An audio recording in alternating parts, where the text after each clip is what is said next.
জাতীয় নির্বাচন এবং গণভোট দুটোর জন্যই নির্বাচন কমিশন এবং সরকার সম্পূর্ণ প্রস্তুত। আপনারা দেখতে পাচ্ছেন যে নির্বাচনের সবচেয়ে বড় স্টেক হোল্ডার যারা রাজনৈতিক দল এবং ভোটারেরা তারাও প্রস্তুত। ভোটারেরা বিপুল উৎসাহ উদ্দীপনার সাথে অনেক বছর পরে ভোট দেওয়ার জন্য প্রস্তুত, আর রাজনীতিবিদেরা প্রস্তুত, কারণ তারাও আসলে অনেক বছর তো নির্বাচনী প্রক্রিয়ায় সুষ্ঠুভাবে অংশগ্রহণ করতে পারেনি। তো সকল মেজর স্টেক হোল্ডার, রাজনৈতিক দল, জনগণ, সরকার, প্রশাসন, আইনশৃঙ্খলা বাহিনী, নির্বাচন কমিশন সকলেই যখন প্রস্তুত, তখন তো অবশ্যই আমি বলবো যে নির্বাচনের জন্য আমরা প্রস্তুত। গণভোটের মাধ্যমে জি, গণভোটের যদি আমরা জুলাই অভ্যুত্থানে যাই, কতগুলো দীর্ঘদিনের ক্ষোভকে পুঞ্জীভূত করে একটা গণ অভ্যুত্থান হয়েছিল। সেই গণ অভ্যুত্থানের প্রধান দাবিটা ছিল কিন্তু পরিবর্তন।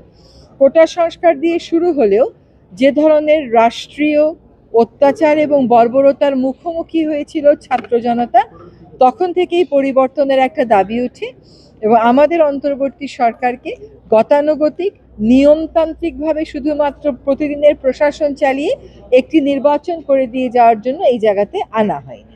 আমাদের তিনটা বড় এজেন্ডা নিয়ে, বড় ম্যান্ডেট নিয়ে আমরা প্রথম থেকেই কাজ করছি। একটা হচ্ছে সংস্কার, দ্বিতীয় হচ্ছে বিচার, তৃতীয় হচ্ছে নির্বাচন।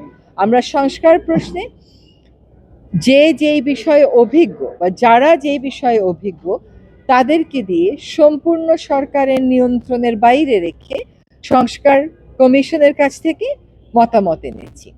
11টি সংস্কার কমিশনের মধ্যে 6টি সংস্কার কমিশন যারা ভোটের সাথে, নির্বাচনের সাথে সরাসরিভাবে সম্পৃক্ত, তাদের সুপারিশ জুলাই সনদ করা হয়েছে।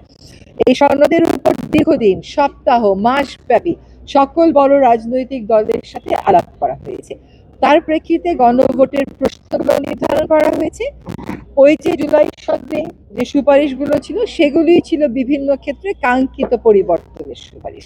তার ভিত্তিতে বড় দাগের যে সুপারিশগুলো আছে, সেগুলো পরিবর্তনের সেই সুপারিশগুলোকে নিয়ে আমরা গণভোটের প্রশ্ন আকারে সন্নিবেশিত করেছি। যদি এই গণভোটে হ্যাঁ জয়যুক্ত হয়, তাহলে জুলাই যে পরিবর্তনের স্বার্থে হয়েছিল, পরিবর্তনের লক্ষ্যে হয়েছিল এবং জুলাই পরবর্তী সময়ে মানুষের মধ্যে যে পরিবর্তনের আশা জেগেছিল, সেটার আনুষ্ঠানিক যাত্রা শুরু হবে।